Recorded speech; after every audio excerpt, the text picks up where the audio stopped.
welcome to the second part of the Active Schools podcast, where Lynsey and I continue our conversation with Rona and Jack Ross-Thompson on their volunteering journeys and experiences.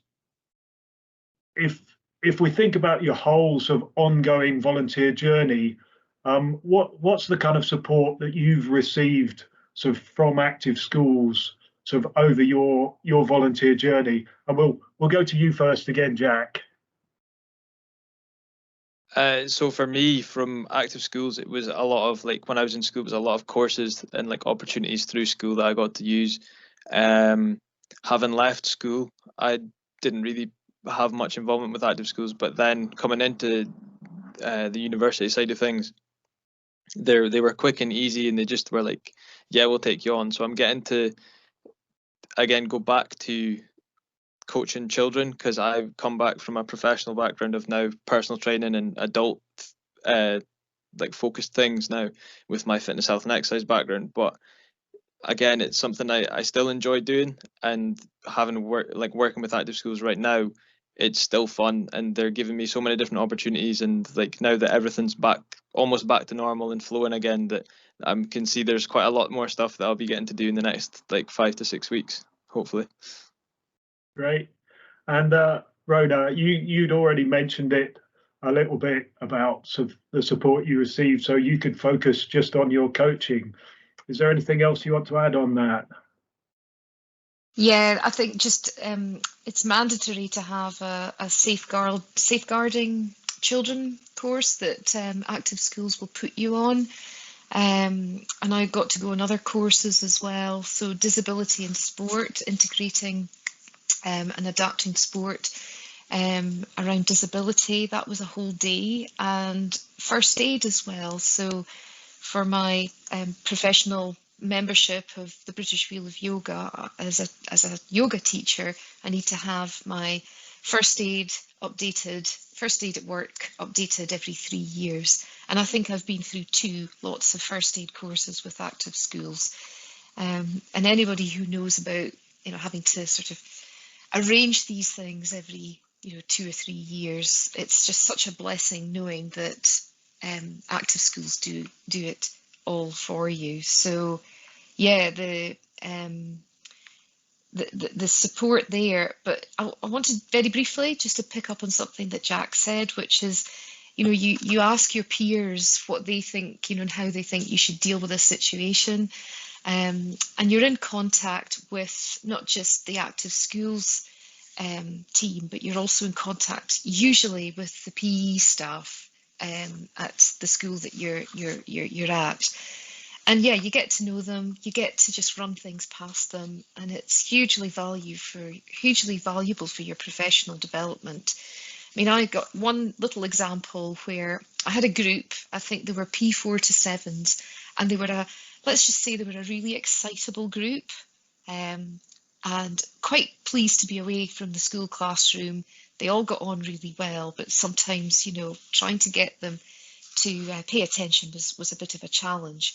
And it sort of wasn't getting out of hand, but it wasn't very enjoyable for about maybe a couple of weeks. So I went to Active Schools about it, and they produced the Active Schools Code of Conduct, which, it's a code of conduct with the pupils that attend Active Schools to say, look, these are the parameters that we expect you to participate within. And one of the I think there was 5 points on it. One of them was not to disrupt the session for others. So it was great. I was able to produce that. I was able to say to the group, look, this is really important. We're all here to have fun.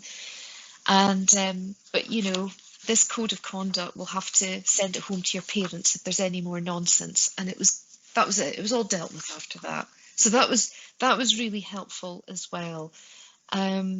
And I think that's maybe less to do with support and more to do with professional development and learning. I would say that, teaching kids yoga, in my case, any type of sport is one thing. And actually, I'll let you into a big secret, teaching kids yoga is a doddle. It's an absolute doddle, because if you ask them to come into downward dog, they're already there. They're already hanging upside down.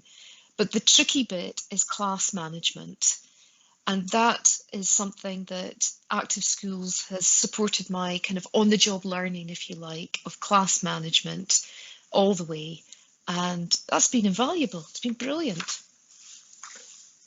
Thank you very much, Rona. Yeah, I think it's really important that we stress that the support for volunteers is not just to get the volunteers signed up.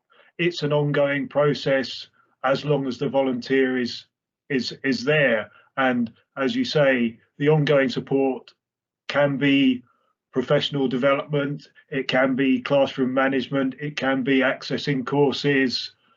So again, very much individualized and tailored to the needs of the volunteer. We've touched on this a little bit before, but just thinking about the positives of volunteering, just wanted to sort of talk a little bit about what the benefit has been to you personally and the children you've come into contact with from your volunteering, from your perspective. So back to you, Rona, for this one. Yeah, so the benefits personally to me, well, at the time when I stepped into the volunteering framework with Active Schools, I think my youngest son was still at nursery, and I was able to do my volunteering around his nursery times and everything else. So that's a good point to make. Whatever your circumstances, whatever whoever you've got dependent on you, you can work around that. You end up having a really good relationship with Active Schools staff, which is really nice, but also with the school staff themselves.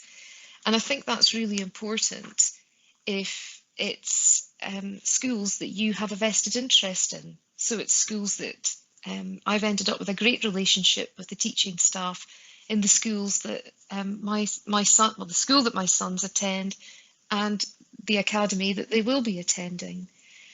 And that relationship that you have with the school staff is different to the one that you might have as a parent. You're more of a peer. I've found myself doing curricular work. You end up in the staff room, having a cup of tea, and your relationship with the staff is always a good one. And that's something that's it's not just a benefit. It's just you just know that your time is going towards something that an entity that your own children will benefit from. I have to say, though, my children weren't interested in yoga, but it was nice to know that I was making a positive contribution to their school and the schools in their catchment. And one other thing that's of benefit to me personally is I've been able to take the skills that I've learnt teaching youngsters and take that into my proper job, if you like, which is teaching adults yoga. Because at the end of the day, we're all children at heart, and some of the techniques that I use with the children, I've brought it into the adults classes, and never thought that would happen. That was a bit of a surprise. Adults like to be challenged just in the same way that children do. So that's been a huge benefit to me personally. And the children that I've come into contact with, how has it benefited them? Well, in that sort of 45 minutes, they're in their socks, they're on a mat, they are making funny shapes, they're having great fun, and that's great in itself. But over time, you see them grow in confidence. So, for example, you might have a child come to your class and they might struggle with some of the physical postures, but by the end of the 6-week block, with the use of a wall, they're doing headstand, they're doing handstand, and it's just so rewarding. The children benefit by getting to use their imagination. I'll often get them to make up yoga poses, and that's hilarious. You get some really, you get a good laugh yourself at what they come up with. And something I think I've already mentioned, which is you're sowing a seed for these children for the future. You're showing them, or you're introducing them to yoga, a tool that they can use for their physical and their mental health later on in life. And they're not only enjoying it in the moment, but it's something that, even if they just come to 2 or 3 classes, they're aware of it, and they can come back to it in adulthood when they feel the time is right or when they feel they need it. And that's so valuable, knowing that you've played a part in the enjoyment that the kids have had in the moment, but also you've played a part in their future as well. That's great. Thank you, Rona. And on to you, Jack. Anything else you'd like to add? Yeah, so as I've previously touched on, like my volunteering experience, like for me personally, has definitely improved my confidence. So like I probably couldn't be doing any of this if it wasn't for my volunteer opportunities that I'd done before. My public speaking, I've done like presentations. Like when I was in school, I did presentations to an entire assembly hall full of people, like parents, carers, like folk I didn't even know, and I just, that wouldn't have happened if I hadn't had the volunteering opportunities. Definitely my problem solving skills, because Rona, I'm sure you're the same. Like when you've got a kid that's like, oh, I can't do this, you have to think quickly on your feet at all times, and you're like, oh, maybe we can do this. You come up with a quick new game, or implement something really quickly that doesn't take anything away from the session, but make sure that they're still enjoying it. That's like a big thing for me. And as I've said before, it's like increased my knowledge and my experience within the sports industry, whether it be working with children or all the way up to like the adult stuff that I've done through my diploma and things that I've done so far. Benefits for the kids. So like if with the kids that I've worked with at Ellen, they'll probably be a lot older now. Hopefully I've shown to them, like through a role model kind of thing, that it's proof that they can do anything they put their mind to, almost, because that's what I did. I was like, I need to help out. So I was like, as I said, like 14, 15 years old when I started doing my coaching, and that's when I was like,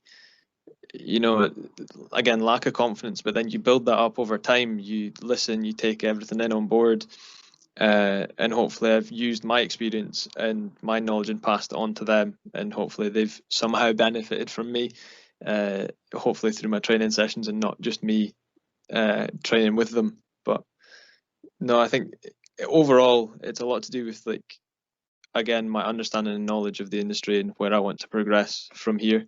And with active schools, again, I feel like I'm bringing something to the table that might not be, if somebody's just come off the street. But then again, there's a lot of people out there that know a lot more about sport than I do. So hopefully that's a bonus as well. Honestly, I am feeling so inspired right now by the two of you. So just to kind of round things off nicely then and kind of sum up your own experiences, what would your advice be to anybody who is maybe thinking about getting involved in volunteering?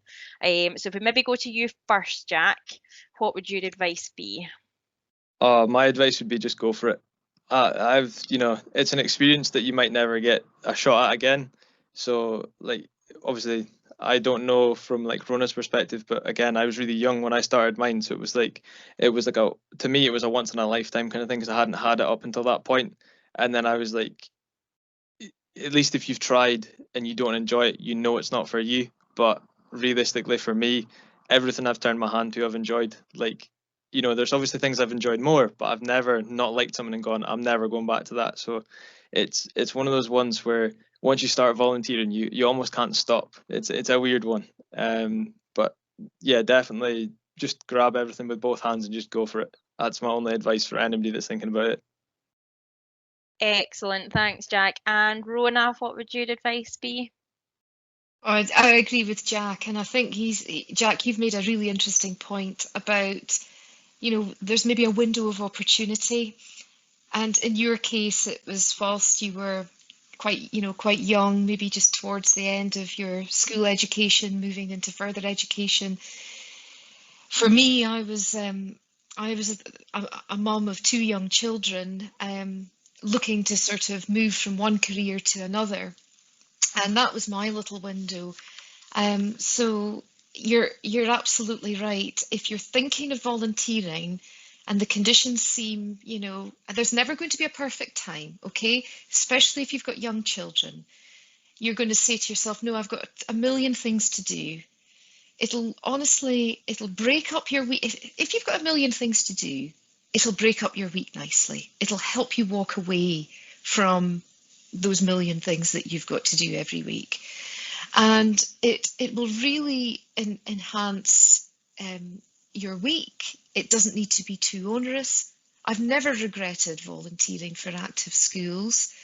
I mentioned that, you have the odd kind of class that you find maybe your class management skills come into play, and Jack's absolutely right. You really have to think on your feet.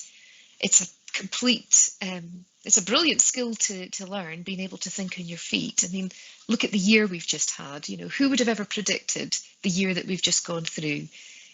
And so to be able to sort of adapt really quickly in the moment.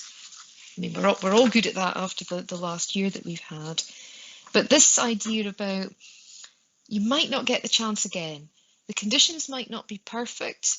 You might have to arrange childcare, or you might have to arrange with your partner to, kind of scoot by for the kids at the school gates instead of you. But put those little things in place and definitely go for it, because you might not get the chance again.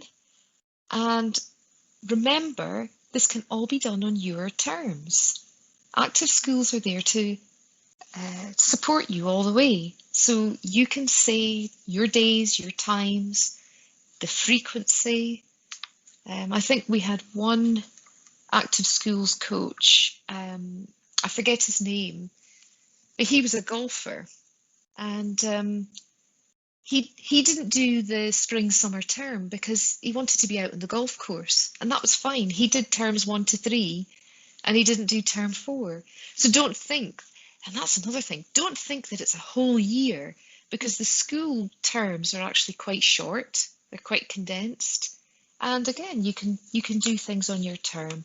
No, I'd echo what Jack said. Go for it. Perfect, thank you so much. So just on behalf of Pete and I, we just want to thank both Rona and Jack for obviously their time today. It's been so good talking to you both and just hearing about your own volunteer journeys. As I say, it's been very interesting and very inspiring. So obviously we'd love to hear from more people out there to obviously get involved in volunteering. So if you are maybe interested or want to find out some more information, please do contact your local Active Schools coordinator. Contact details can all be found via the Live Life Aberdeenshire website. There is a wide range of other podcasts available via Live Life at Home.